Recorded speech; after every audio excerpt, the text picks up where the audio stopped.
Who would be a Wolves fan, eh? On goes Bull. People might yet win it here for Wolves. Flash in the shot. What a goal!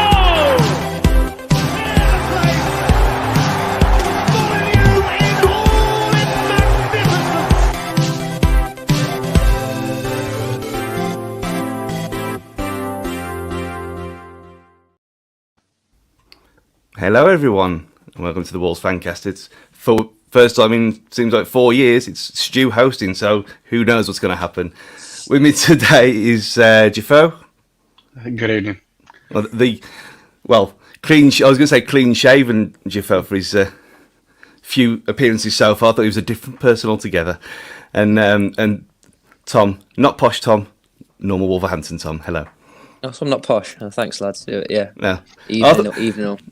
That was the debate we had in the group before you were entered into the realm. That which way to define you, and it was I came up with hard angle Tom, with your webcam being as it is, and it was a hard angle Tom and posh Tom, and now he's been rebranded as Cheltenham Tom, which is probably nicer for everyone all round. But yeah, I'll take that.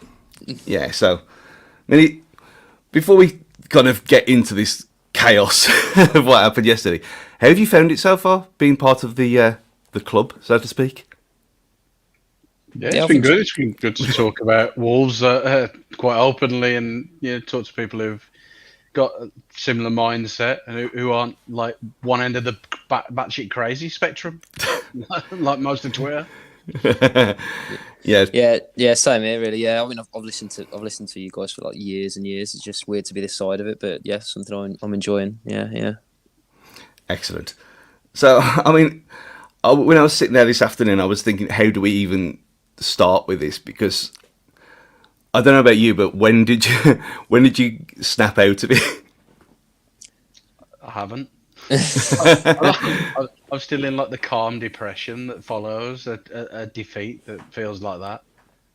It was just brutal. It was just the capitulation of the whole game just seemed to just send us all into this uneventful, just like, I don't know how to describe it, but it was just a feeling of overall just calm anger. I think it was the best way somebody put it. Calm anger, yeah. Well, if we can get bounce back ability into the dictionary, calm anger should go in next to the semi-final. Yeah, I was at work this morning, and I tweeted out about this earlier. I didn't speak to anyone until I left because I just couldn't. I couldn't do it. I couldn't look at anyone in the face. It's like, I've done something wrong. Yeah, I was much the same myself. So I was livid. I've got a woman at work, and her husband's a Leeds fan, and I was pissed off with her, even though it's absolutely nothing to do with her whatsoever. But I just, she's like, I enjoyed the game last night, and I just walked away. But did she say it in a smug way, or was no? She did. To be fair, she was alright because she couldn't decide what was better because she couldn't decide. She works for me, so she couldn't decide if she wanted another half who was miserable or a boss who was miserable on a Saturday. So she was undecided anyway. Yeah, I think there was a lot of tweets saying that it was like the semi-final again, and for sheer amount of like gut punching this, it probably was. Yeah. It was just the way it went. It was just I mean, was that the last time we probably threw away a 2-goal lead for a loss? I'd probably guess it probably was. Might be wrong. I can't think of one. I think it was Leeds' first time they've come back in the Premier League ever from a 2-goal deficit, which is weird to think, especially in that Champions League side that they had. So I think it's probably best just to rewind back to the happier times when the lineup came out, and obviously we had changes with Willy Bolly coming back in, Ait Nouri coming back in, and sticking to the 3-man midfield. What was your first thought about that, Jefoe? Because I know we talked a lot about the kind of the weak points of the 3-man midfield and how it seems to stifle us going forward. In theory, against the Leeds side in relegation trouble, what did you think going into it when you saw that lineup? I mean, the first thing though I was just happy that we got the right sort of defensive setup again. I wasn't too bothered to see Kilman drop out again for Bolly. But yeah, if you talk about the midfield, it was.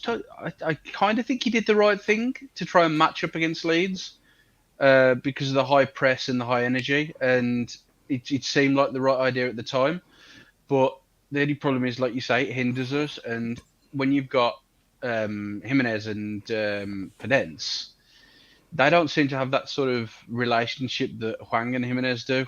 They don't seem to play. They both seem to drop quite deep, so we never really have anyone who can break the line and run in behind. Like when we've got Hwang on the pitch, we can go past the last defender. Yeah, I think. I don't think. Pedence in a 2 doesn't really work for me. And I was walking up the. I always skip around the timeline a bit, but I was walking up the slope with a Leeds fan who didn't want to kill me for a change. And he was saying that little number 10, why is he always on the floor? And Tom, does he do that more when he's in a front 2 than a front 3, or is it just my imagination? I do just it all the time, doesn't he? I think, yeah, he likes to go down a little bit, doesn't he? I think he does need to knock that out of his game, because I think it's starting to frustrate the Wolves fans now as well. Because sometimes he'll do it to the team's detriment, which is, he'll stay on the floor when we're defending and things like that, and you can tell he's not. He's just milking it a little bit. I'm surprised a few of the senior lads, particularly like Moutinho, and I know Moutinho will do it, but he does it a lot smarter than Pedence. I'm surprised they haven't sort of got into him about that, because certainly as a fan, from a fan base point of view, I think he started to rile a few people up now. Yeah, he was doing it at Everton as well, and I think that seemed to be when I've visibly heard people kind of moaning about it. Because the odd one here and there, you don't want to see, but you don't mind as much if it's the odd occasion. But it seems like he's spent more time on the floor than standing up in the last month or so. And then to bring the Dendoncker back in, which is kind of polarising at best, I thought he did okay, to start with, especially in his role in that kind of weird right-hand side advanced but not advanced kind of position that it's like a hybrid occupies. Type. Yeah, it's a hybrid type bizarre role, isn't it? To be fair, but no, I agree. I thought he did right. Actually, I thought he did right for the 90 minutes. To be honest, I don't think he did much wrong. To be fair to him, no complaints about him. I just think when he is in that 2, it just highlights the sides of his game where he's not as strong, and I just think that's where people get fixated on it and get fixated on things that he doesn't do right rather than what he does do well. Like you say, when he was in the 3 and he could break the lines with his running and try and stretch the defence, that's the good side of Dendoncker, and it's the side that he shouldn't really be good at, the way he's built, but it's the side that a lot of people don't fixate on and don't look at, and people are so focused on the negative attributes and to be honest, the way he moves and the way he runs, people look at these things and just get madly focused on everything that's weird about him. Yeah, I think we've been, me and Kim on here especially are not his biggest fans, but again, that is in a 2, and when he's asked to do things, it's not his fault that he's asked to do things that he can't do, and that's kind of where you have to kind of separate the criticism from being rational and logical about these things sometimes. But and one of the biggest problems he's got is he's not Neves or Moutinho. Yeah, I think that's what people they're expecting, some baller in the middle of the pitch, and that's not what he is. You've got to take him for how he is or not at all. And yeah, granted, you can't build a team around him, and if we want to go places, he's a squad player at best. But you can't dismiss him, just ad hoc. He is what he is. And yet, when the first turning point of the mental night happened and Neves got injured, to bring on TrincWOW was... I've got to a point now where, before yesterday, that what is the point anymore? Because the people who like him and people who see what he's got are there, but then you've got the vast majority of other people who it's just rolling up that he's even around. So when he was brought on, I was kind of... oh no, this is going to be another fight against the bloke 4 seats across who slags him off for breathing. So it was, when you look at the options on the bench, we had Hwang, Kundal, Fabio.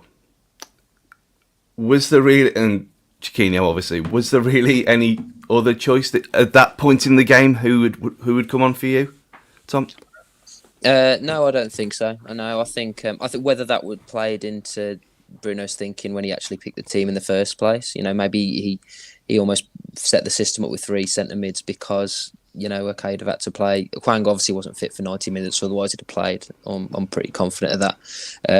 TrincWOW seems to fall out of favour. Chiquinho's too raw, so I think did he stumble on the formation rather than it was a choice. But if you look at it, I think. Even with Ed Neves off the pitch, it really made a difference to how we played, and instantly we seemed a lot more threatening, and we had a lot more options. He got up that side a lot more, obviously, than Dendoncker did, which is to be expected.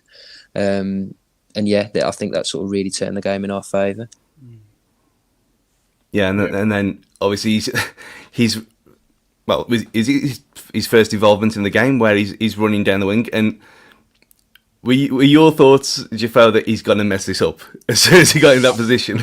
I just thought he was just going to hit the fullback. He was just going to hit the first man, and then that'd be it. It was just move over. But yeah, his dribbling was fantastic, and the way that he found Johnny and we were able to hit the back of the net with that, and that was fantastic. It's something that we haven't seen from TrincWOW, is that end product, and it's several players who played for us in the last few years who we could level that against without naming any names. Barcelona boy. But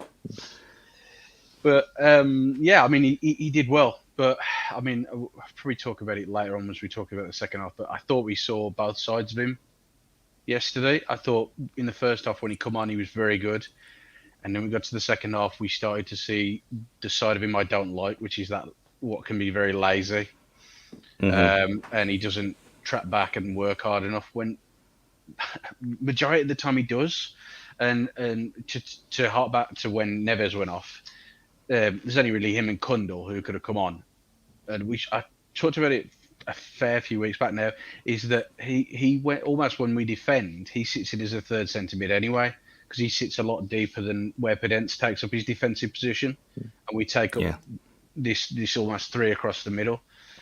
So that's why he's so high in the pressure table, and pressures and positions. But the one thing is he's not consistent enough. He can't do it over a full game. No. I don't know whether it's a mindset issue, or I don't know whether it's just he can't be bothered. I don't know. I don't want to accuse him of anything, but there's something just ain't quite 100% about him, and I'm still not sure. Yeah, for me, it's the adapting period, and the fact that it's now 7-8 months in, and he still doesn't. We can't be slagging him off now. No, that's later.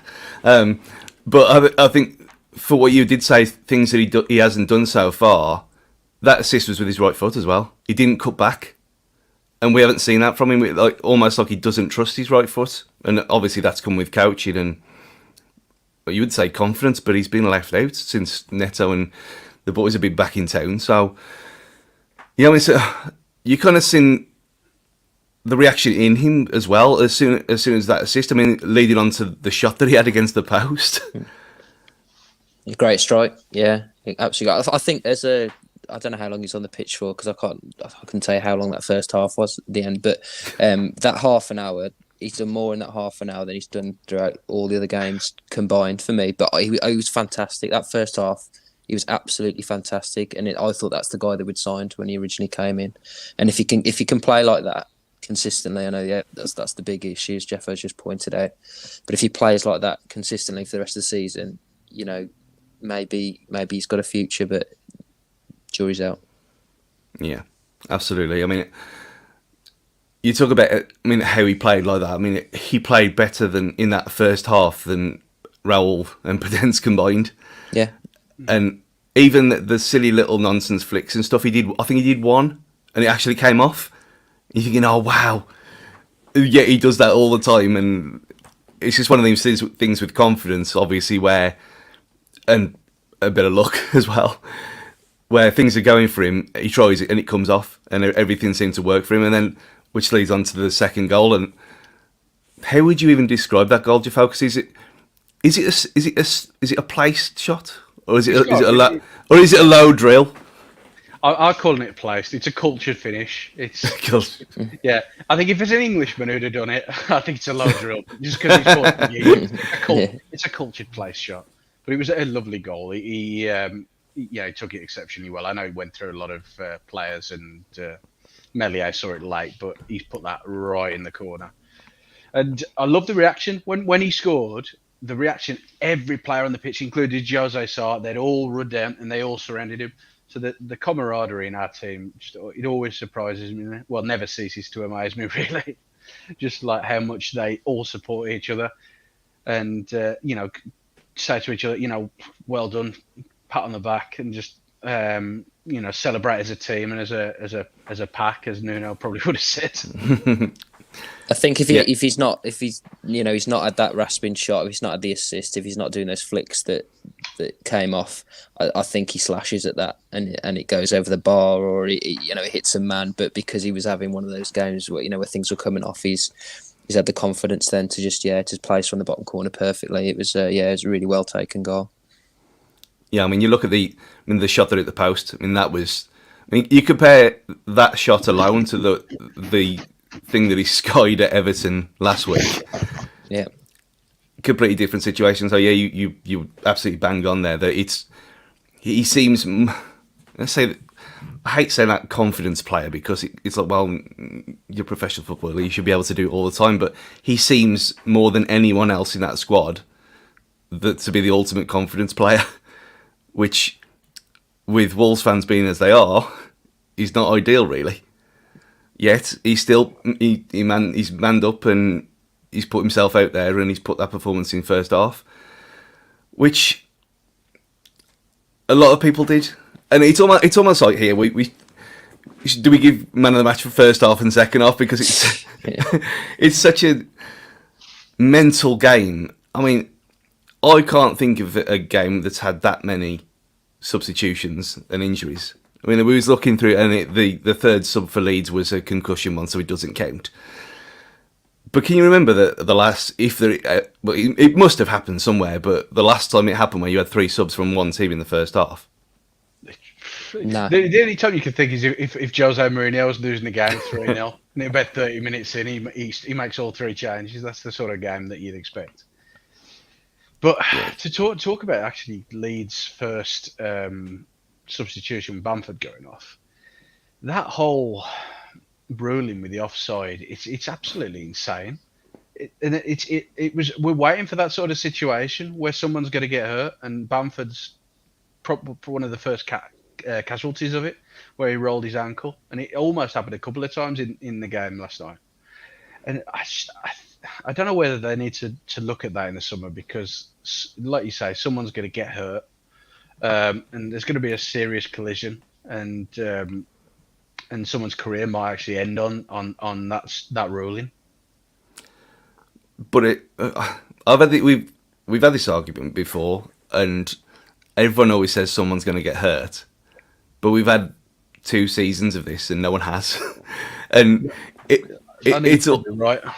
It seems like the logical thing to think, because you're going to get hurt doing something that you shouldn't be doing. But I think the problem now, I mean, Andy in our other group chat, Cage Fighting, go and listen there for film news and reviews. That we were talking about it earlier, but in the Middlesbrough game, how the linesman was still waiting, and obviously there was no VAR in the even FA Cup games and the Championship stadiums, and it's almost like habit now, where they know the rules. The rules are that if you've got any doubt, then leave it alone, because it can be fixed later. But they're not doing it ever. They're not doing it at all. Yeah, that's my issue with it, big time. Yeah. Yeah. There's a few. I remember second half. I mean, we'll get onto the officiating later, but there's ones where it's literally 5 yards offside. I think there was one second half where Dan James got put through, and even he stopped, but the linesman didn't bother putting his flag up, even though it was 5 yards offside. Sarr had to rush out, sort of make it, sort of slide at someone's feet. And then he put the flag up after that. I mean, it's lunacy. Doubt shouldn't be 5 yards. Doubt should be a couple of yards. And you're absolutely right. Should have taken the piss a bit now. It's almost. I'm gonna say it was cowardice, but it's probably cowardice and them being completely inept at their own jobs. because it's almost like they can't be asked anymore. Yeah. I don't know if it's like a protest that the machines have took our jobs and all this kind of nonsense, but there's no excuse because it doesn't happen anywhere else. If you watch games in the Bundesliga, games all out, every other country, they still do this. If it's obvious, they flag. They do it in the Champions League. If it's obvious, they flag. It's only here. But yeah, like you said, we'll get onto that extended rant later on. Let's talk about Raul and that first booking. And he seemed like he was on one again from the very start. And is this now a case of he's getting too wound up before games? It's mad. It almost happened again, and the crowd knew it was going to happen. Yeah. And as soon as he had the yellow card, and he stood up and he stood in front of the ball again, and he's trying to block the pass, and the whole crowd's like, back up, just leave it. I'm just like, just roll, don't, because it's stupidity, and we've talked about stupid red cards quite a lot recently because of ones against us with the Everton game and the Arsenal game. I don't want to be one of those clubs where the players are getting themselves so wound up that they're doing stupid things and removing themselves from 1, 2, 3 games consistently because they can't control their anger and they can't control their emotion on a football pitch. And if Raul's going to keep doing that, it'd become a liability to the team. And I don't want that to be the case because he's been such an important player over the last few years that I want him to continue to support the team. But if it goes too far the one way, he will be a liability, and they will have to look at his future at the club. Yeah. I don't think we've asked this. Where do you sit at Molyneux? Billy right upper. I'm Steve full upper. Oh, okay. So I mean, I'm in as the J4 back row.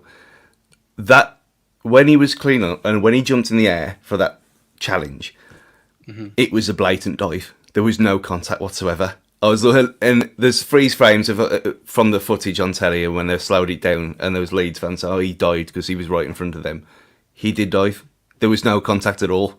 There's probably about a good foot and a half space between him and whoever was chasing him back.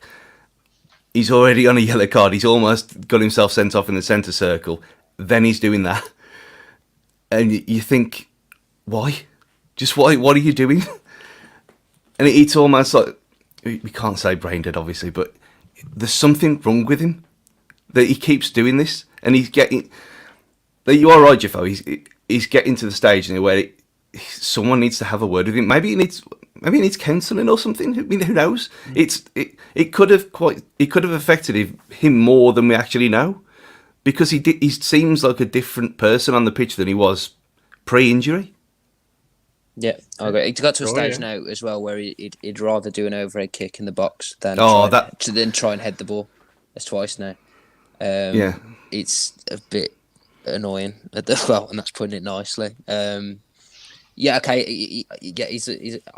I get it. But you can't have a centre forward, a sole lone centre forward who won't head the ball in the box.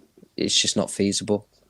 He does it defensively. He's first man. He clears the ball loads. Why is it different in the box? And like you say, maybe it is a mentality thing. And I love the bloke. Probably, best number 9 since Bull. But like you say, it's the loyalty thing. It only goes so far sometimes. Yeah, I mean, we talked about him on pre-Southampton away, saying, I think that was a run of 6 games and he hadn't really done anything at all. And we're saying, when is the time to drop him? Because, again, like you just said, loyalty only goes so far. And we were talking then, and he played really well in that game. It was like he was back to his old self, especially the way he turned and got his shot away. But there's something, like, it's almost like that headband is cursed. Because he just doesn't trust it with like pinpoint accuracy. Maybe that's what it is. But I'd completely forgot about that overhead kick with everything else that was going on. Because as you know, the tin cladding at the back of the Steve ball, I turned around and punched that for the first time in a good 4 years. Yeah. Out of frustration, because it is. You do it once last week, it doesn't work. You then don't do it for a while because it's silly and there's no need. But Yeah, it's like it's in the same category as all this flicks around the box, isn't it? When you could just play a simple inside pass, pass the inside of your foot, you'd rather just do a Cruyff or something like that, just to try and make it look a bit fancy. I think that's more important to the players than it is the fans sometimes. Okay, it's nice when it comes off, and okay, if you're 3-4-0 up, fair enough. But I remember he did about 2 or 3 times against West Ham in the last 5 minutes.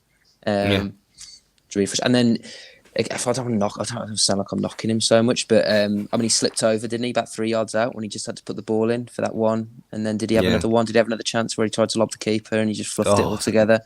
It could and very easily should have been sort of 3-4 at half time, to be honest. And then obviously it's a different game. Yeah, that one with he didn't even need to lob the keeper. He could have took it round him. He could have slotted it past him. He could have done anything, but he tried the spectacular again. And I don't know. It's almost like he's trying too hard. But going into half time, and you just said that your privileged position in the expensive seats at Jefoe. What was the atmosphere like in at half time? Because in the Steve Bull, there was the singing of Leeds are falling apart again, and there's never singing at half time in the Steve Bull Upper ever. And it was almost like party time. Yeah, everyone was pumped. Like even over at my side, where it's normally quiet as anything, everyone was just excited because it just felt like that sort of energy that we had in the Watford game was back, and the way that we've been playing, and it's almost like what Bruno Lager was doing at Benfica, and the way that he was relentless attacking, never giving your opponent an inch, and don't back down. Because when 2-0 is a dangerous scoreline, as we found out, it's like keep going, never stop. And it was nice. It's nice we're starting to see that evolution, but I don't know. It's just not quite there with some of the players yet. No, which is to be expected, really. I mean, he's got one player in Hwang, and TrincWOW, who's his really. The rest are. I was going to play. He's messing with sloppy seconds, but not that bad. So you got the festivities of half time, and you are right, when he's Benfica sides. I think I watched them 2 or 3 times in the Champions League, as you do with these things. And he said later on in his interview that first half was the best we've seen, and you can't really argue with that, can you, Tom? No, it was really good. I thought what was really telling was after the first goal, after Leeds got scared to press because we were playing it through them, so they actually stopped doing it because they knew they were just going to get mullered. They'd send all the men forward, so that that's a good indication for me that we were pummeling them basically. And if that red card doesn't happen, that's a Watford for me. I think that's a 3 or a 4. Absolutely. It's that game hinged on one moment and one moment only. Yeah, okay, stuff happens. We're going to get onto it, but some stuff happens afterwards, of course, and a lot of which could have been prevented. But that game was decided by an idiot with a whistle at the end of the day. And going on to what we said about, like you said, that Leeds stopped pressing.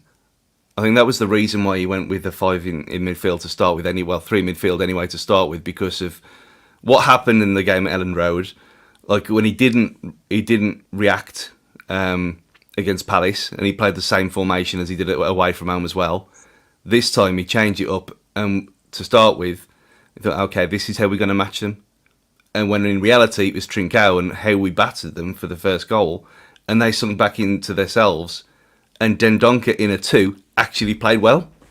Yeah. Podence kept dropping deep as well, I think, to pick the ball up, and that just gave us another outlet. Even without Neves, I thought we were going to struggle without Neves, to be honest, because obviously so integral to those sort of triangles that we play, when we're playing it out. But no, I thought, yeah, like you say, it was really good. Yeah, and I don't know if that was part of the reason why Podence stayed on the pitch and he didn't bring on a centre forward when we went down to 10, because he was the one often taking it, from the defenders. So yeah, I thought it was a very impressive first half. I think he learned a lot of lessons from the first game. So when we've gone half hour, and metaphorical gloves are off, or if you're a postie or you're listening to this first thing in the morning, then join in, be enraged again. I mean, to be fair, we had the halftime disco, which was nice and interesting, which is I wasn't mad at, especially with the party atmosphere. But yeah, it wants to jump in front of the bomb first, and I'll be honest, as they were running towards each other, I turned around to my mum and I said, one of these is going to go if they mess it up. And so, until I saw the replay, when I got back in the car, I thought I wasn't as mad as everyone else. And from that point, then I was. So, the floor is yours, gentlemen. I haven't seen it. I've refused to watch it because I feel like it was going to... It's been Mate, don't do it. Don't do it to yourself. If you feel bad now, don't do it to yourself. Yeah, I just... It looked pure 50-50. So that's what I'm going to stick with. And I think neither of them should have had a booking because they're both trying to go for the ball. It's just a fair challenge. And to be fair, Meslier is 10 yards outside of his own box, where an outfield player should be. I don't know. It's just madness. It was just pure madness. But that's going back to Raul's eagerness again. I think on this one it's so hard to criticize. You can't criticize him for it. I think you've got to go for that. You've got to go for it. Yeah. And I've been critical on here, about people pulling out of tackles, and it'd be hypocritical now to have a go at Ralph for going in for that. Because you want to see your players going for it. At no point does he look at Meslier whatsoever. I think he even sort of pulls his body out of the. When you watch it back, he pulls his body almost out the way to try and avoid the collision as best he can. I had mates texting me, neutral fans, saying that they didn't know what it wasn't a booking basically, and then that's before I'd seen the replay, and I think that's usually a bit of an indicator. I think because sometimes obviously we all do it, you look at it with your rose tinted glasses on, but I had neutrals saying it was a bad decision. Yeah, there was a poll on Sky Sports Twitter saying, and it was 32 out of 32,000 people who replied, was it a booking, yes or no? 80% said no booking. Yeah. And when there's that many people saying that, you kind of think, yeah, okay. But again, Kevin Friend was awful. He was awful for both teams for the majority of the game, as usual.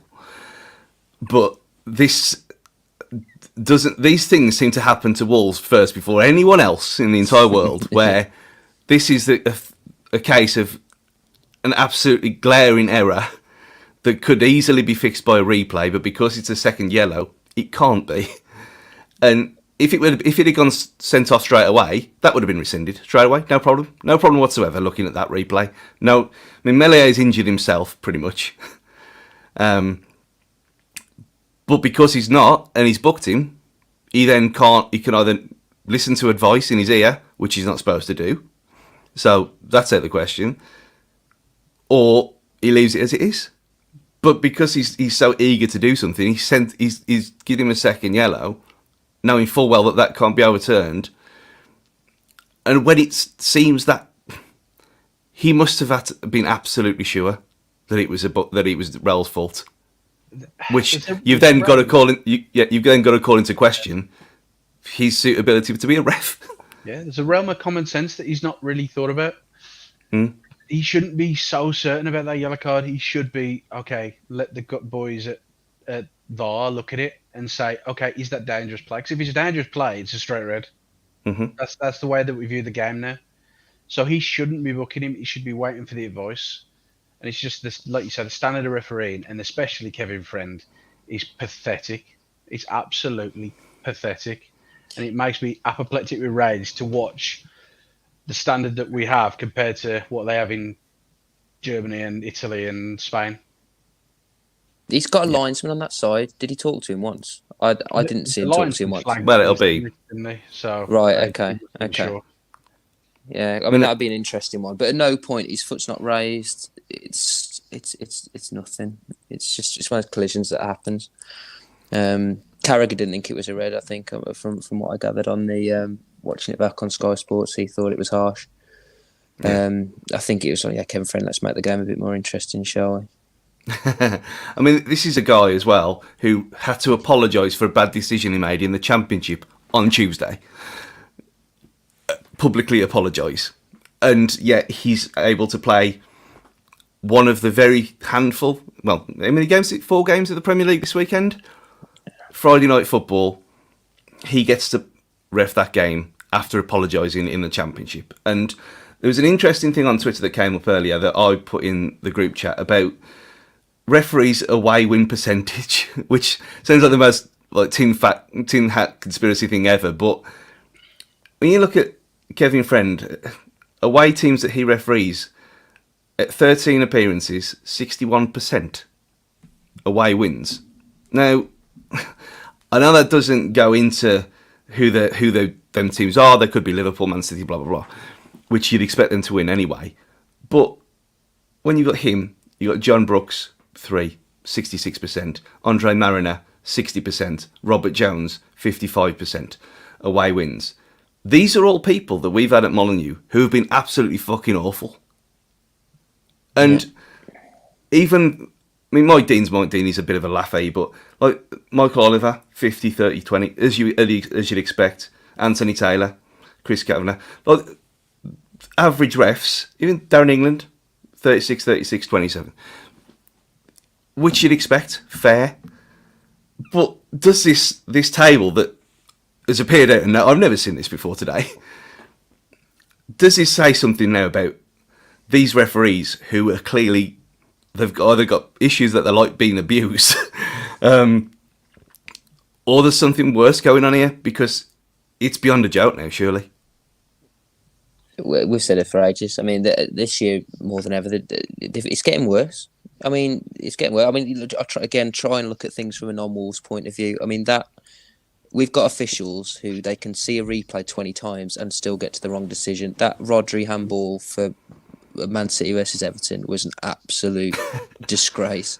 You had Sanchez on Diaz, nearly took his head off. Not even... Was it even looked at? It would have been looked at in VAR, but not on the screen. It's becoming a bit of a farce now. It really is. The Moutinho one, that was John Moss special, obviously. But then VAR looked at it, didn't decide to overturn it. And like you say, you look at other leagues, it just doesn't happen. And there's a reason. There's a reason why English refs don't get to manage in big tournaments anymore, because they're shit. Yeah, Oliver's all right. I quite like Oliver. I think he's all right, but there aren't many. You think that they'd have somebody with football experience involved with the VAR thing, so that somebody that could give it a neutral football opinion, someone who's actually played the game and has an understanding of it. Because as far as I know, none of these referees have played at a decent level. I think maybe one of them was a football coach, but none of them have ever been involved in football in a playing capacity at any level. So what they're doing and what their ideas they're coming up with and the decisions they're coming up with are based on someone who's had no experience of the game. And they're all old boys now as well, aren't they? Like there's a massive thing with it. I can't remember which game it was. The best ref we had this year was his first game in the league, and I can't remember who it was. But he was young and he was really good. But there's this old boys brigade, Mike Riley, Dean, all of them. They're suppressing young refs coming through, and I think younger refs generally probably have a better understanding of the game. You would think, wouldn't you? Modern game, I don't think experience with refs sometimes comes into it too much. Oliver came in, they fast tracked him because he was good a ref. He was a good ref at a young age. Yeah. And his dad was a ref as well. Exactly, it needs to be looked at. It's getting beyond a joke now, and we're not the only fans who think it. It's not just like a Wolves conspiracy and all this sort of stuff. It's across the board. And you look at the Jota one at Selhurst against Palace. That penalty. The Tierney one as well. Kane and Liverpool, was it? Yeah. Can't send an England captain off, obviously. It's madness. Absolutely. And to be honest, I think, like you said, he was bad for both teams last night. I think Moutinho got away with a couple. Oh, he should have got sent off. He should have got sent off, but he's wily, isn't he? He's really wily. But yeah, I mean, if you're looking at it like that, you can't say fairer than that. Look, he was a bad ref. It doesn't, just because it was shit on both sides doesn't make it right. He's just a shit ref. He shouldn't have been reffing that game. No, and he was the one with that Jota one at Palace as well. Shock horror. Shock, yeah. But he's still refereeing the league. It's all right. You make as many mistakes as you want. Yeah, of course. But regardless of referees, what the hell happened after that? Yeah. Because I know we've gone down to 10 men once before because of Raul again, and we we played really well still. We kept our composure. I mean, maybe it was because we had longer to think about it and we had a bit of a break. But I didn't have a massive issue in him not changing it and bringing Fabio on straight away. I thought, well, this is something that you give it 10 minutes and then if you need to, fine. Because of both of them two, Podence and TrincWOW can come inside. They're gonna try and ride it out for 5-10 minutes, hog the wings, get the balls out to them and see what they can do. That's what I thought would happen. I saw a lot of people on Twitter afterwards screaming that Bruno's got the game management wrong and he should have done something sooner. But other than a defender going off for a red card, how often do you see a striker being brought on in that situation, Jefoe? It's a rarity. I was talking about this on the way back actually from the game. I think he probably should have. For me, I think he should have brought Hwang on pretty much just after it. But I think a lot of it with Bruno is he isn't that experienced. He's only as a manager. He was at Benfica a short period of time. He's only been here a short period of time. You know, making them big decisions. He's not had a lot of experience that in first team management, and I think that's just something we've got to accept with him, that he's going to make mistakes as a manager and he's going to have these instances where he gets things slightly wrong. But on a whole, he hasn't really done a lot wrong this season. There's only really a couple of games where you can really say, okay, the team selection was either wrong or his decisions within the game were wrong, which is fantastic for his level of experience. But it's something that I think we've just got to accept as fans, is that if we want to stick with Bruno long term and we want to buy into the lager ball, that, you know, we've got to accept he's not very experienced and he's going to make mistakes. Yeah, I'm with you, Stuart. I think I wasn't overly concerned that he didn't change things instantly. I think if you do it because you were playing the 5 at the back, well, 3 at the back if you like, but the 5 at the back, you can only play 3. Obviously 3 centre mids and then a striker. So I think almost you can't put TrincWOW as one of the 3 in midfield, and you can't with Podence. So you've probably got to make 2 subs if you want Fabio up front. Potentially. So yeah, and as I say, alluded to it earlier, I think Podence was one of the ones who was dropping deep to try and get the ball off the defenders' toes a little bit and relieve a bit of pressure that way when they were playing out. But yeah, if you play this sort of short form game, then to revert to long ball and put up to a striker to try and hold it up when you've got 10 men, it's a tricky switch to make mid game. Yeah. So then the first goal comes, and I know it's out Nouri's completely misjudged the flight of the ball there, but still, there's a lot going on. Yeah.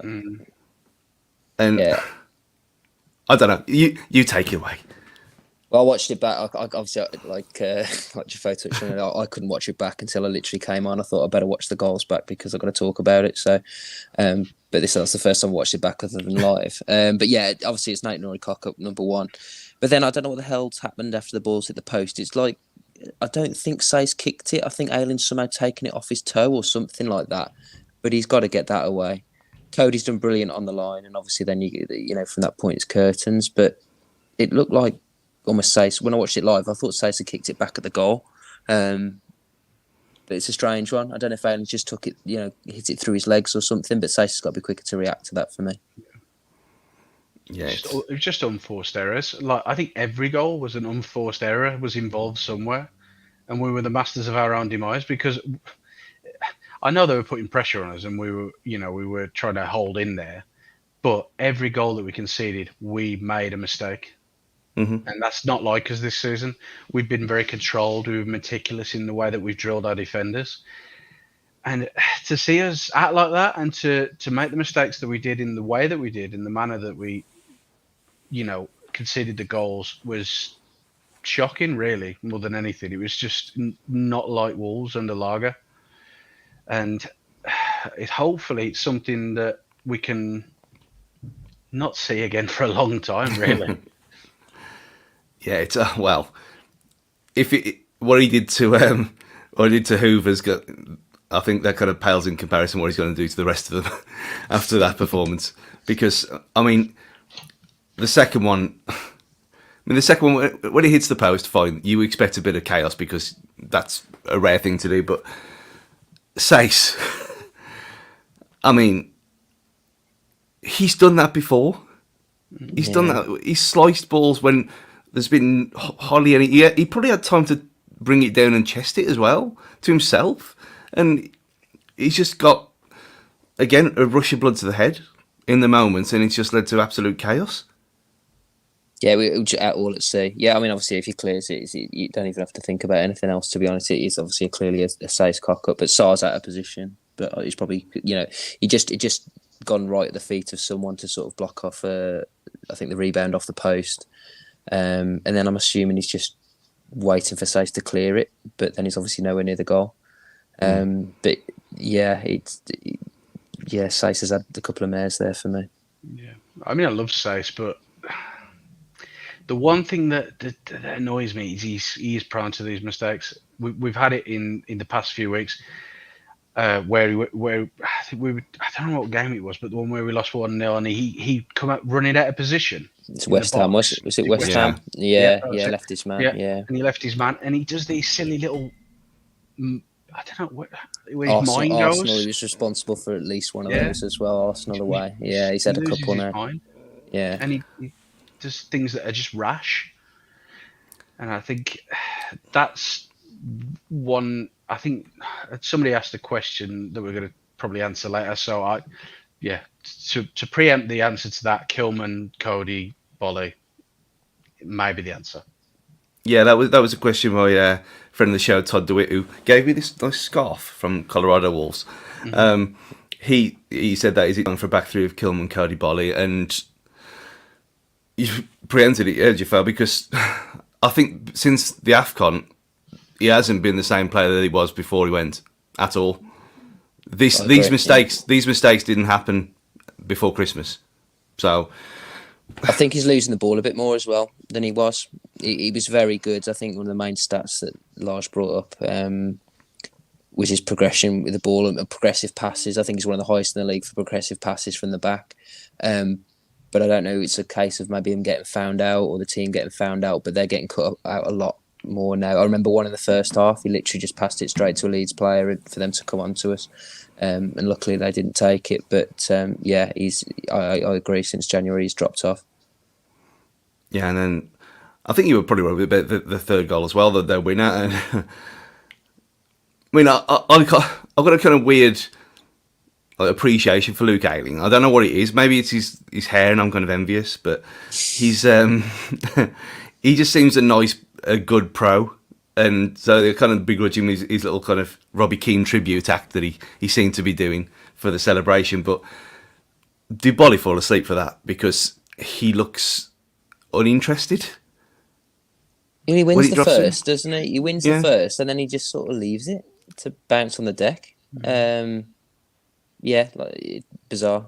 Like, he had a decent game. I thought Bolly before that. He didn't really do much wrong. He's looked pretty solid. But then, absolutely, he wins the first, and then I don't know if he's scared about maybe giving a pen away. Maybe I remember he had that one in the first half where he absolutely clattered someone because he was half a second. Well, I'll say half a second, more like 3 seconds behind. But maybe he's worried about doing that again and giving away a late pen. But to let it bounce there is it's criminal. Yeah. I mean, I hope that's just rust because he hasn't played many games. I hope that's just him getting up to speed, but we can't have that sort of situation where somebody's not ready to come back into the team and makes mistakes and gives away goals, especially in that situation.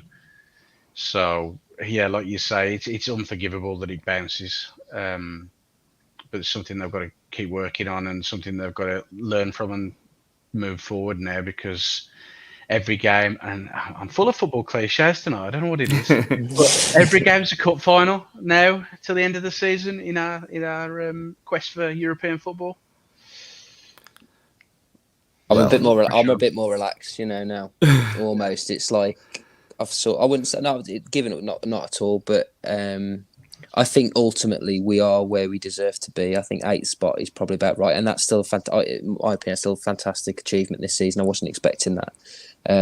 We still got us at 10-point cushion, I think, to Villa in 9th. I mean, if we were to finish 8th, it'd be a great season. It's just frustrating that every time it looks like we're nearly there, we've just fallen below when we've had chances to really make up the difference and really make a go of it. So I'm sort of a bit more relaxed maybe now. Yeah, I think we'll come to that in a bit, because we'll talk about the next. Since we've been doing blocks of 4, we'll look at the next 4 games in a bit. So we'll go to an ad break and we'll be right back with you.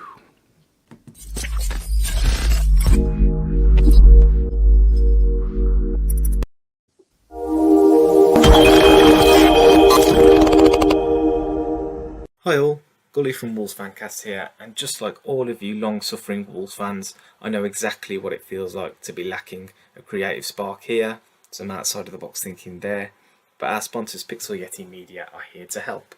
They're a creative agency that cover all of your web design, branding and marketing needs, with our very own WolvesFancast.com, a fine example of their work, so much so that I hear Jeff Shee's looking to do a deal this summer. For now, it's back to the team to ask just where the Diogo Jota money is gone. We may have just had our answer. So where did that Jota money go? Who knows? Well,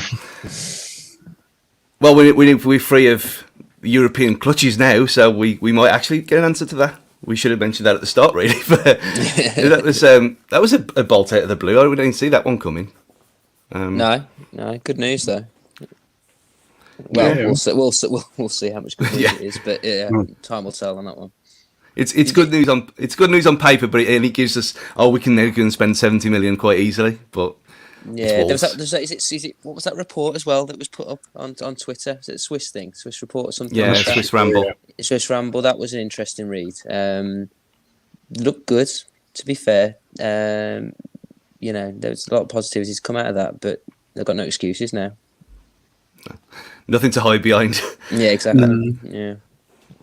Yeah, so like I mentioned before the break, Rich has been doing this thing reviewing blocks of 4 games, and this is tied nicely. And I'd actually, after last time, I wrote mine down, so I remembered what I'd said. So we had Palace at home, Watford at home, Everton away, Leeds at home. Jefoe, do you remember what you would have predicted pre-Palace? Probably not, but I probably would have been. I would have been probably drawing Palace and beat Watford. Probably a 1-1 Palace, and then probably a 2-0 against Watford. Because I had it as I'm gonna write this down again, like you said. I'm gonna write this down this time. So I had it as we're gonna lose to Palace because we always do. That sounds like me. It sounds like Stu Bragg coming up here, lads. Yeah. Brace Well, yourself. it's actually we actually ended up with 1 point more than I thought. I thought, well, we'll beat Watford because they're Watford, and why? How can you not? And then I thought we'd draw against Everton and Leeds, so we came out with 6 in the end rather than 5, which is still is that great? 6 out of 12, halfway, exactly halfway in the league. It's not wonderful, is it? Really? It's average. Average doesn't get you Europe, unfortunately. So what was? Do you remember what yours were, Tom? I wanted 9, but I think I said I would have taken 8. So yeah, a bit behind the curve for me. Yeah, 7 wouldn't have been terrible. Yeah, very, very average, really. Although I didn't think we'd beat Everton. Actually, I thought it'd be the other way around. I thought we'd maybe draw with Everton and beat Leeds. Yeah. I thought, well, Goodison's always, even though we knew how bad they were, there was something about Everton. I thought we're not going to lose there, but yeah, it just seems so deflating now because that could have been 9 out of 12, amazing, superb, and now it's not at all. So we'll look forward. And be positive, maybe. So who wants to start? We've got Villa at home, Newcastle away, Man City at home, and Burnley away. Jefoe, 12 points. I've just scribbled down, and it's pretty depressing, really. I'm not gonna lie. I've gone for 4. Well, Yeah, I've gone for a draw against Villa. I've gone for a loss to Newcastle and City and a win against Burnley. And that's pretty depressing, reading. I'm going to be honest with you. I mean, thought process Newcastle are playing really well, and then City. So we've got that 10-point buffer to Villa for a reason, so it might be okay. What about you, Tom? I'm going to go very, very slightly more optimistic and go 5. I've got a feeling I'm going to beat Villa, but I think we'll probably at best draw with Newcastle. I think we'll lose to City and draw with Burnley. I can't see us beating Burnley, unfortunately. So I'll go 5. Well, just so there's no cheating involved, I had 3. Draws against Villa, Newcastle and Burnley and lost to Man City. But, I mean, weird really, because we don't draw at all, do we? It's either win or lose. So, I don't know. Watching Villa today against Arsenal, they still seem very Villa to me. I don't know about you. They just seem, for all the kind of bravado and noise that comes out of that place, they don't seem to have improved that much. No, I agree. They didn't seem like. I didn't think they were going to score today against Arsenal. It just didn't seem like if they'd have played 2 games, they wouldn't have scored. Because I think a lot of the problem they're having is they've got 3 players playing in the same position, with Buendia, Coutinho, and McGinn trying to occupy all the same space. And I think it's hard. Gerrard's finding it hard to try and amalgamate all these players into his system and into his formation. And I think a lot of the players are standing on each other's toes on the pitch when they've got all the attacking midfielders on. Yeah, and you could throw Ings and Watkins in that as well, which they're pretty much the same player. Yeah, but I think they're a decent team, but they're decent-ish. Again, I think at this stage of the season, generally you position the table as about where you are as a team. His interview after the game was interesting with there's Kelly at BT. I don't know if you've seen that. It's a bit salty. Yeah. It's a bit salty on that. So I don't know if things are getting to him a little bit. But if their star men turn it on, if Coutinho and Ramsey, have a decent game, we might be in a bit of trouble. And if Neves isn't fit, we might be in a bit of trouble. But I don't think we've got anything to fear. No, well, I know it's a couple of weeks away, but Neves has been spotted tonight on Twitter with a knee brace. So, but he was at the airport, wasn't he? Wasn't he at the airport? So he's going to Portugal potentially. Yeah, so that's what I mean. He wouldn't be flying if it was dangerous for his knees, would he? So that's got to be purely for protection only and just precaution. You'd hope. Fingers crossed. Or do we hope he's got a little bit of a knock and it puts him out of so no one takes a punt in the summer. It's not a bad show, is it? No, get well soon, Ruben. There was someone mentioned it last week about should we rest him for this game, for the game against Leeds, so that he can't be suspended against Villa. And you think, well, will he make that cut-off point? Will he make it without 10 yellow cards? Because if he plays against Villa, I can't see him not getting booked. No, agreed. Yeah. I think it's just a risk that we've got to take with him, because I think, as we alluded to earlier, when he's not on the pitch, we don't play as well. And the tempo in our football just isn't there, and everything goes through him. He's our little maestro who makes everything tick. He gives us our pace to our plays, our build-up play. Like, everything goes through him. He dictates the game and the way that we play, in the way that Moutinho can't do that anymore, and the way Dendoncker that's not part of his game. So Lager has to take the risk and play him in the games that, if he's fit, he plays, because there's no point now in worrying about ifs, buts and maybes when it comes down to yellow cards and suspensions. We have to go all out and try and finish on as many points as we can. Yeah, and obviously that's 2 games without Raul as well now, which it never crossed my mind that it was 2 games, because I thought, it's 2 yellows, but then obviously because of what he did earlier in the season, apparently that matters. So But since that's so far away, what do you usually do on international break? Are you full England like me and Kim, or are you more like Gully and don't care? Don't care. Although I am going to the under-19s game, England versus Republic of Ireland, so that's a first for me. Yeah, I like to watch him. I like to watch him, a bit of a patriot. So yeah, it's nowhere near as exciting if it's not a major tournament. Everyone knows that, but no, I quite like to watch him, particularly if there's someone having his debut or someone in really good form or something like that. Yeah, I quite like to check him out. I mean, friendlies against Switzerland and Côte d'Ivoire are not really the most exciting things, but they could have been if a certain Max Kilman had been called up. Don't get me started. Now we've got a bit of time. We've had our little rant about referees. Gareth Southgate apparently watched him in 2 games. The 2 worst games he's had all season long. If you're England manager and you've been told you've had this guy having worldwide praise, maybe countrywide praise everywhere from Wolves fans and fans of other clubs and in the media, you'd think you'd go and watch him more than twice, wouldn't you?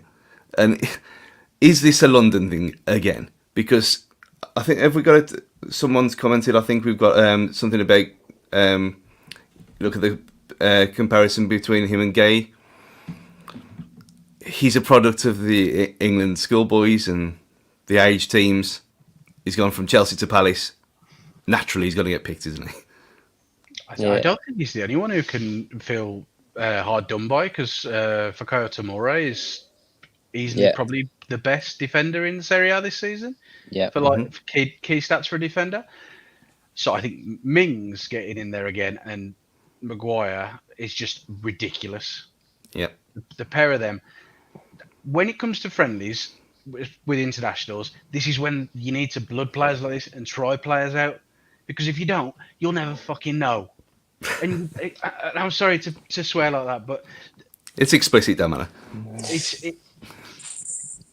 It frustrates the living out of me, because when it comes to major tournaments, you want to have your best players playing, and that's why what makes Germany so successful, what makes Spain and Italy so successful, is they rotate, they try these players. When they're playing well in the league, they give them international time. Because how the hell do you know that they're going to be good in an England shirt or not if you don't give them a game? It's true. You can't play that. You can't play the. He's played the card with Sancho and Rashford. Oh, they're not in form, and then you use the absolute opposite to that. Did you see what he said about Maguire?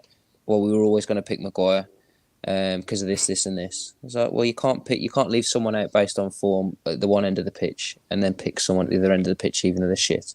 Mings as well. I mean, okay, he's watched 2 games of Kilman. Has he watched any games of Mings this season?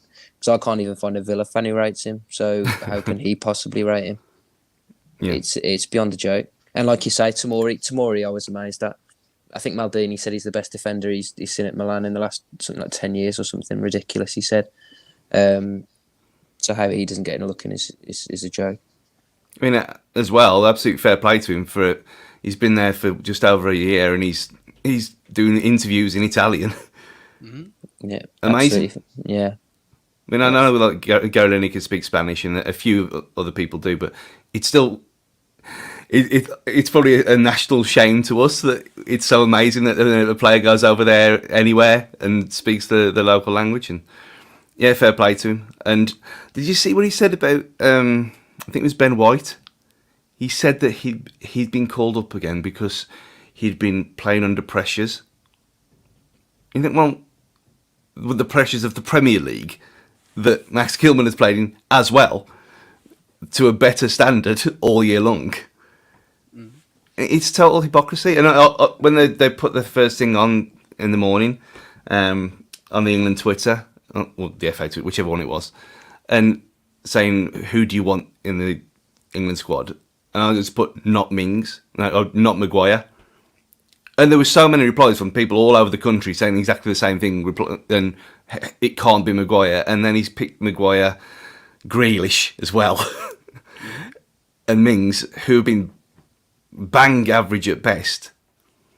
And there's players who've played out the skin all over the country, like we've said, who don't go looking. It's something when he said, "Oh, we're going to get picked on reputation," and it took him all of 2 or 3 years to be in the England network, and it's all exactly the same as it always has been. Yeah, agreed. He's not. I don't think. It doesn't surprise me because he was under 21 manager, and he's one of the jobs for the boys sort of guy. He always come across like that, Southgate has. And he's always been one of those who's looked towards the players that he's coached before in the under 21s, and he's always picked them ahead of everyone, independent of form. It's been one of his criticisms as a manager. It's hard to be critical of his performance as a major tournament. It's been fantastic. I mean, that he's better than any other manager who had, ever really. In that, but like you said, Jefoe, they're friendlies. Let's give some a go, and it's not like it's hand out a cap brigade like it was under some managers. Any old. We were probably somewhere on the pecking order on that one. But these days there is some quality English players that deserve a look in. Yeah, they're not the likes of your not Sam Ricketts. What was it? Michael Ricketts. People like that. Yeah. They're not like that. These are established Premier League footballers who are doing it week in, week out. They are top class individuals and top class performers for their clubs. They should be getting recognition internationally. And to be honest, if I'm Kilman now, if you don't get called up in the next one, you should be looking at being called up by Ukraine.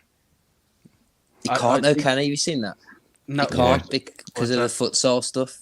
Because futsal's because that's recognised by FIFA. That's messed up. And he's played for England futsal. He can't play for any actual proper football side other than England. It's mad, isn't it? Really frustrating, that is. Yeah. Did you know he played futsal? I don't think anyone knows that fact. Nobody's mentioned it before. Yeah. I mean, it's the fact that he's played more than 3 games of futsal as well. The rules still in place for that as well. I mean, playing 3 games for your country and then deciding that you want to be something else is just, it's another story. See, we can get mad about other things other than Wolves. That's the best the takeaway tonight. So we've got a small smattering of Twitter corner, but I think it was Rich, by the way, who mentioned the Margay thing. So we should give him his credit where it's due. So we get to Ash Dowland first. Is the refereeing performance masking an abhorrent defensive display? I think we've kind of touched on that. Is it time to take Sace out? But is the only person to come out of that performance with any credit Johnny overall? Yeah, and TrincWOW. I thought TrincWOW had a very good game. But Johnny, I thought, I can't believe how good he's been since he's been back. It's unbelievable. I'm gonna have to disagree, man. I'm gonna have to disagree. I thought he was quite bad in parts against Leeds. I think he let the winger run past him too easily on 3 or 4 occasions, and maybe that's just the rustiness in his game. But I thought he was beaten quite easily down that left hand side of Leeds quite a few times. And I don't think anyone came off quite well in the end. He had a couple. I remember a couple. I think. I mean, it's nice to see him on the penalty spot for the goal. I mean, I love Semedo, but he doesn't take up those positions. No. I don't know, mate. I thought he was all right.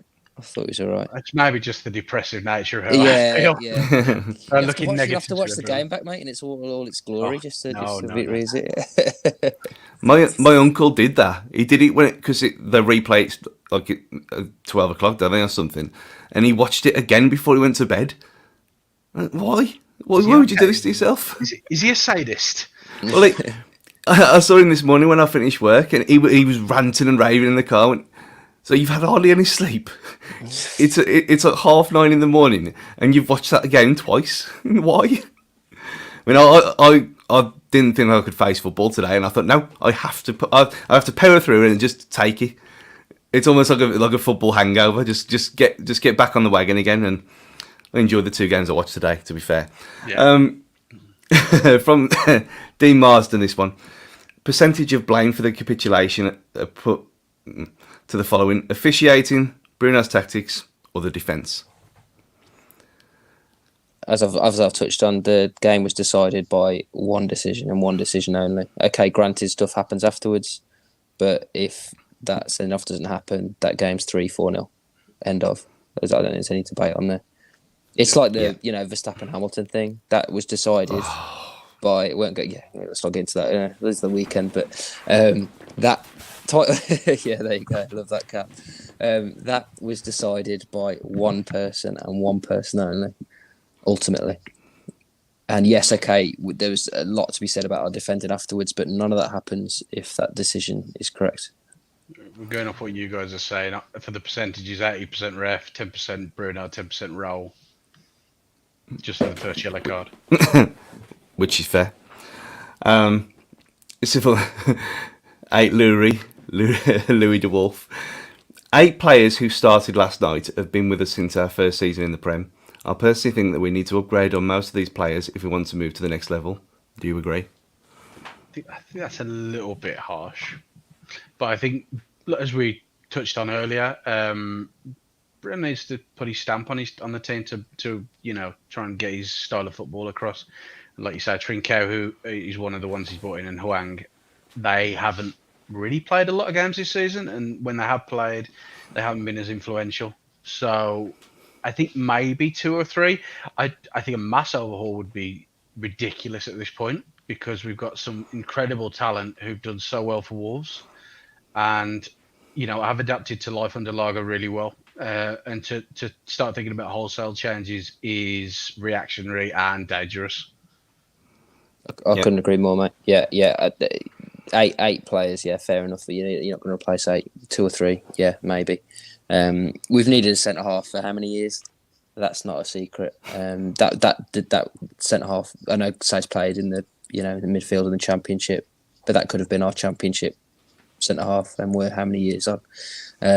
So yeah, there is some truth in that, but you don't want Neves to leave, so he's one you're not gonna upgrade. But yeah, players like Donk, Sace, then yeah, absolutely. On Neves leaving. This is from Nag King Wolf 84. If Neves is out for the rest of the season, if he is, hopefully not, could that be a blessing in disguise, as it might put off clubs from spending big on him? I thought that about Neto though last season, and we've had a wasted season with him. So yeah, I thought exactly the same last time. But I don't think it is. I don't think it's overly. I'd like to hope it's not overly serious. I don't want to jinx it, but you've got a couple of weeks now as well to Villa. And if, as I say, if he's at the airport, he's flying to Portugal, so that was they'll assess him over there. That if it's a proper serious injury, that wouldn't have happened. Mm-hmm. Yeah. And Rob Cartwright, this one. Did TrincWOW potentially save his Wolves career last night? In a word, no. There've been me and Russ, Mr. Bilston UK on Twitter, if you want to find him, and get annoyed daily, being the only people, it seems, who like TrincWOW and have done from day one. And I think you mentioned earlier, Tom, that you thought this was the player that we were signing, and so did I. This is the player that I saw in the 4 appearances for Barca against terrible teams. Surely he's I would have said put a few doubters' minds at rest after that performance yesterday, but by that kind of reaction from Jefoe, then I don't think he has. Not really, and like I said earlier, I'd get onto it. 15 minutes of good play does not mean he's worth £30 million. One swallow does not make spring. The fact that he was so lazy in the last 15-20 minutes, not tracking, not putting pressures on, shows me what he's really about. And I would not want to waste £30 million, because that would be another £30 million that's been wasted on a player I don't see having a future at the club. He could have been tired. Fantastic. He's technical. He's technical, but he's one of these. I don't think he's got that it factor for the Premier League. And there's many of them. They can perform fantastic in other leagues, but he hasn't got it for the Premier League. And I don't think he'll ever have it for me. But if the club want to buy him, they want to buy him. That's down to them. But if it was my money, I wouldn't be buying him. I wouldn't be shelling out the 30 mil. I think his performance last night, if nothing else, has earned him more game time. I think we'll see more of him based on last night than we would have done otherwise. I think he almost written him off, actually. He's putting Chiquinho on ahead of him, a few weeks ago. I think the injury forced his hand yesterday, and I think, he's given given large, you know, a mini dilemma, you know, in regard to playing him. I think he's earned more game time, and we'll see how he gets on in those. I thought Chiquinho did okay again when he came on. Yeah, I think it's all right. I think he's got a bit about him. I think he looks all right. He looks like a bargain at this point. He really does. He looks like he's got a lot, but he's still raw. But he looks like he's got something that they can really work with on the coaching side. And I think we've got a good player on our hands. Yeah, well, so we've got a good player on our hands, and things look bright for the future. I don't know if this comes back to Jan Albrecht, Fogderino on Twitter. Should I have my Wolves tattoo removed? Feel like this is a moment it could actually be justified. Should have had one in the first place. Yeah, I always said that I would have a Wolverhampton Town crest on my right arm. That's what I always planned. I've never done it, of course. But yeah, I think is it either of you got tattoos of any kind or Wolves ones at that? No, mate. No, so I think it's a very, other than Matt and Andy, it's not a very tattoo-laden group of people here. But yeah, I think this comes from the. Did you see the Everton guy in the week, who he tried to burn off his own arm? But the lighter fluid across his arm. Yeah, he put lighter fluid across his arm, his forearm, and tried to burn his Everton tattoo off after they lost 5-0 to Spurs. Well, that's the first thing I'm doing when I'm off this. I'll have to check that out on Twitter when I get off this. Yeah, I think it just goes to show what football do to you. That we've that it gets in our heads and it destroys us from the inside out. Yeah, but hopefully this has been cathartic for everyone. And I feel a bit more cheery now. I do. It's definitely some what would you call it? Therapy. Therapy. That was the word I was looking for. Therapy. Yeah, some counselling that we've had. I mean, I was sitting there last night on the way back thinking they can sod off if they think I'm going to spend 30 quid to go to Newcastle on a Friday night, and then of course when it went on sale at 10 o'clock, I was there straight away. Good lad. They can't take it from us, but. Yeah, we've all had group therapy now, and hopefully everyone listening to this has too, and it wasn't too painful for you. So for this week, enjoy the international break, and we might have something out in between. I'm not too sure, but if not, we'll be back for the preview show in a few days before the Villa game. So yeah, goodbye from me, goodbye from Jefoe. Good night. And from Tom. Have a good week for all except Kevin Friend. Indeed. See you later, everyone.